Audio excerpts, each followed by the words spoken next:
Bonjour à tous et bienvenue sur Café Croissant, votre nouveau journal Web TV, un journal que vous pourrez aussi retrouver en replay sur le site YouTube de la Confédération.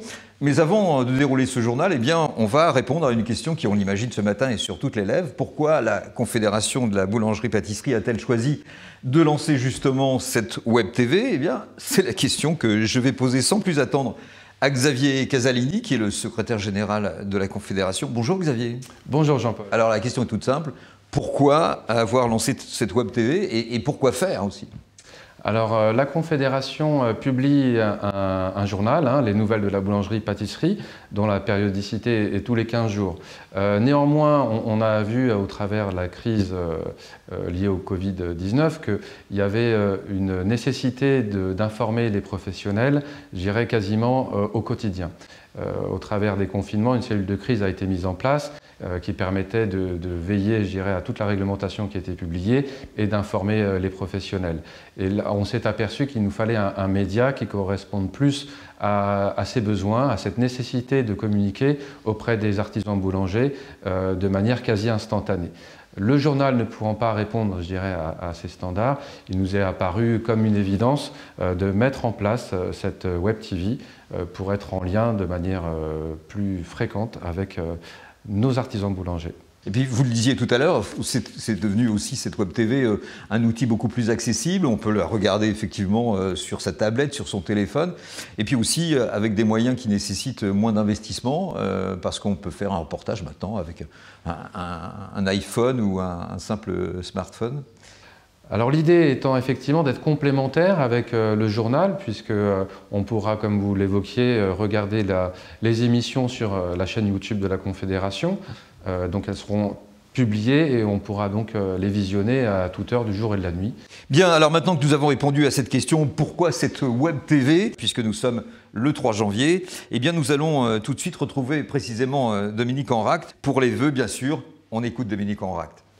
Chers collègues, chers amis, dans notre monde incertain, toujours sous la menace de la pandémie, face au dérèglement climatique dont on voit de plus en plus les effets, je voudrais vous exprimer à chacun d'entre vous, à vos familles, à vos proches, mes vœux de santé, de prospérité, mais aussi de confiance dans l'avenir. Car il se trouve que nous, boulangers, pâtissiers, nous exerçons des métiers de tradition et de transmission. Nous sommes dépositaires d'un savoir-faire transmis de génération en génération depuis des siècles. Et c'est bien la raison pour laquelle ces métiers sont parmi les plus nobles qui soient. Ces métiers nous portent car nous les avons chevillés au corps. Alors résolument confiant dans l'avenir, parce que le passé construit l'avenir, je suis heureux de vous souhaiter une très bonne année 2022. Une année 2022 particulière, car nous formons le vœu qu'en octobre prochain, l'UNESCO inscrive, comme nous l'espérons tous, notre baguette de tradition au patrimoine immatériel de l'humanité. Sera pour chacun d'entre nous, et aux yeux du monde entier, la reconnaissance de l'excellence de notre travail. Ce travail bien fait, celui que nous aimons, à nouveau, je vous souhaite une très bonne année 2022 à toutes et à tous. Eh bien, nous allons pouvoir dérouler ce premier journal Café Croissant en commençant par une courte rétrospective 2021, une année très riche en événements. On regarde tout cela ensemble. L'année 2021 a d'abord commencé par un anniversaire. Le 12 janvier, on soufflait la première bougie de Boulanger de France. Boulanger de France qui porte avec fierté les valeurs et le savoir-faire de la boulangerie artisanale. Le lendemain, 13 janvier, la profession était fêtée et célébrée comme chaque année à l'Élysée, lors de la traditionnelle cérémonie de la galette. Le 26 mars, la nouvelle que tout le monde attendait depuis près de 3 ans tombait enfin. La candidature des savoir-faire artisanaux et la culture de la baguette de pain est présentée par la France pour l'inscription au patrimoine culturel immatériel de l'UNESCO. Résultat, en octobre prochain. Cette baguette a aussi son concours national et cette fois, la finale se disputait du 4 au 6 octobre sur le parvis de Notre-Dame. Des 20 candidats venus de 12 régions, c'est Valentin Lecoeur pour la région Normandie qui emporte le titre tant convoité devant David Pouilly et Grégory Maes. L'autre concours très disputé, celui du concours national du meilleur croissant au beurre, se disputait à Vannes, sur 3 jours, du 25 au 27 octobre. Et là, c'est Adrien Ozano de l'Île-de-France qui a remporté le trophée. devant Vincent Macaudier et Benjamin O'Haraud.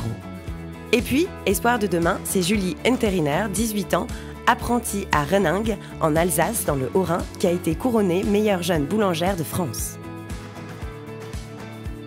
Durant cette semaine de l'excellence se déroulait aussi le trophée des talents, du conseil et de la vente en boulangerie-pâtisserie. C'est Sullivan Bigan de la région Auvergne-Rhône-Alpes qui l'a décroché devant Sophie Schmitt et Johan Vieira. Une année 2021 pleine de trophées et de lauréats talentueux. Bravo à tous.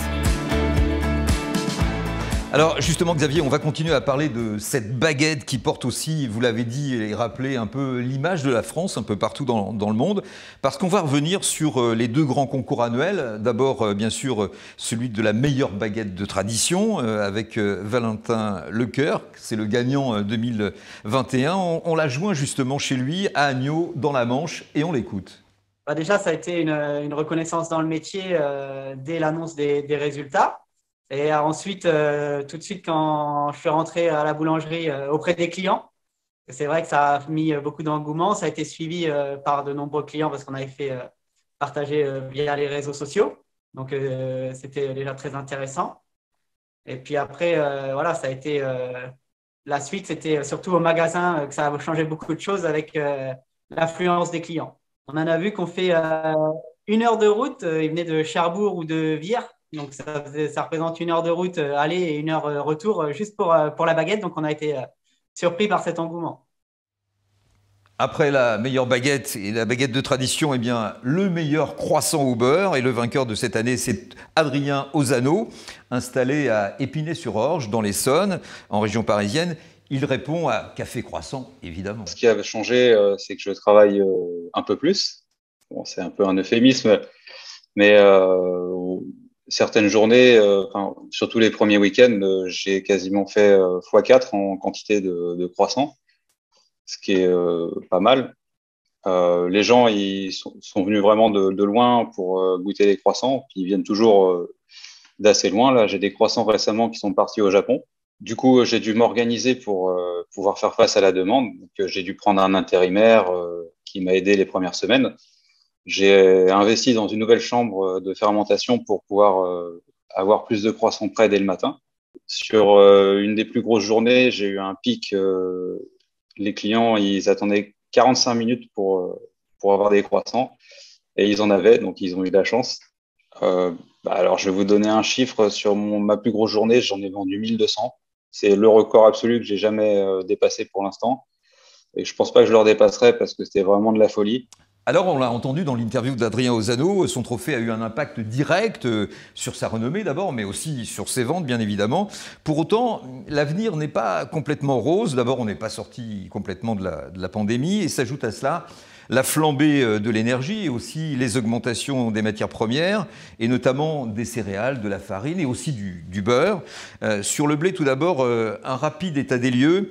La presse y a consacré de nombreux articles et des dossiers, et on regarde ça rapidement.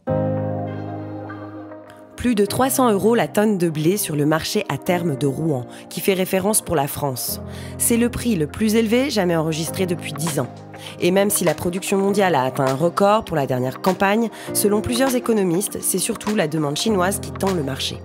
Certains d'entre eux, pourtant, prédisent une éclaircie avec un prix du blé qui pourrait redescendre à 250 € la tonne dès le début de cette année. C'est sur ce thème précisément que nous sommes allés interroger le ministre de l'Agriculture, Julien Denormandie, à l'occasion de l'Assemblée générale d'Intercéréales qui vient de se tenir à Paris. Le ministre répond devant la caméra de Café Croissant. Quand vous devez faire face à une telle situation, c'est là où vous devez être toujours très vigilant, à veiller à traiter le sujet à la racine.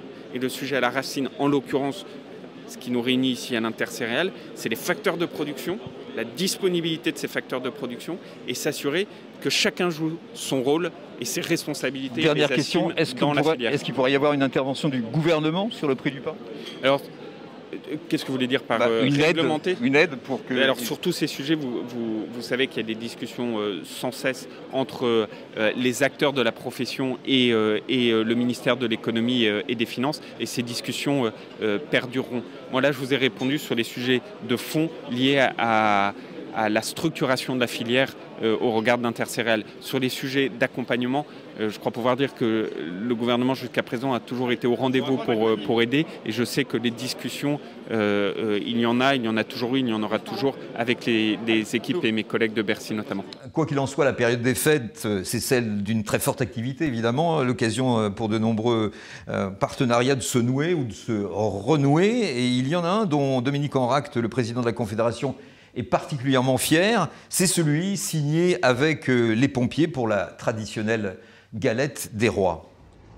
Un partenariat signé le 9 décembre à la Maison des Pompiers entre la Confédération et la Fédération nationale des 285 000 pompiers de France. Un partenariat qui permettra de venir en aide aux 1500 pupilles et orphelins des sapeurs-pompiers. L'opération se déroulera jusqu'à début février. Pour une galette achetée, 1 € est reversé à la Maison des Pompiers de France. On écoute Grégory Allione, le président de la Fédération des sapeurs-pompiers. La Fédération nationale des sapeurs-pompiers de France et l'œuvre des pupilles, généralement, on ne pense pas tout à Paris. On est tous des territoriaux, on arrive tous de communes diverses et variées, plus ou moins grandes, avec une importance. Et la symbolique avec nos boulangers est très importante parce que nous sommes, et vous êtes aussi, la Confédération française des boulangers-pâtissiers, vous êtes les territoires. Vous êtes ce qu'exprime de meilleur notre territoire et la France, tout simplement. La baguette en est un exemple. Et les sapeurs-pompiers sont ce territoire-là. Et dorénavant, l'ambition, c'est d'avoir votre aide, notre aide, que boulangers-pâtissiers, mais aussi sapeurs-pompiers, nous puissions nous mettre en synergie dans tous les territoires de notre métropole et dans les territoires ultramarins pour développer la galette des rois avec le 1 € qui sera reversé à l'œuvre des pupilles et faire en sorte que quand vous vous régalez, finalement vous participiez à une bonne œuvre. Une bonne œuvre pour une belle cause qui réunit boulangers et pompiers partout en France. Voilà, c'est la fin de ce journal, ce premier journal Café Croissant. Et dans le prochain, nous irons à l'Élysée pour la traditionnelle cérémonie de la galette. Xavier, je vous laisse le dernier mot de ce journal. Merci Jean-Paul, une excellente année à toutes et à tous, et puis on se revoit très bientôt, quoi qu'il arrive.